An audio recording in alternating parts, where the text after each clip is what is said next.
રાજકોટ જિલ્લાના ગોંડલ તાલુકાના ચોરડી ગામ નજીક ચોંકાવનારી ઘટના સામે આવી છે।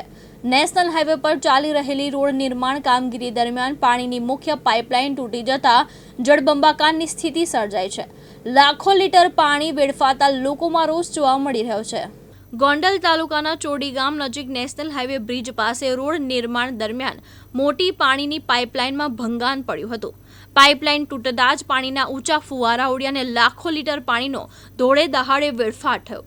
હાઈવે પરથી વહેતું પાણી સીધું ચોરડી ગામમાં ઘૂસી જતા રસ્તાઓ પર નદી વહેતી હોય તેવા દ્રશ્યો સર્જાયા। શેરીઓ અને રહેણાંક વિસ્તારમાં કાદવ કિચડવાળું પાણી ફરી વળતા સ્થાનિકોને ભારે હાલાકીનો સામનો કરવો પડ્યો। સ્થાનિકોના જણાવ્યા મુજબ રોડ નિર્માણ કામગીરીમાં બેદરકારીના કારણે આ પરિસ્થિતિ ઊભી થઈ છે, જેને લઈને લોકોમાં ભારે રોષ જોવા મળી રહ્યો છે। ગોંડલના ચોરડી ગામ નજીક હાઈવે કામ દરમિયાન પાઇપલાઇન તૂટતા જળબંબાકાર સર્જાયો, લાખો લીટર પાણી વેડફાયું અને ગામમાં પાણી ઘૂસતા સ્થાનિકોને ભારે હાલાકીનો સામનો કરવો પડ્યો હતો।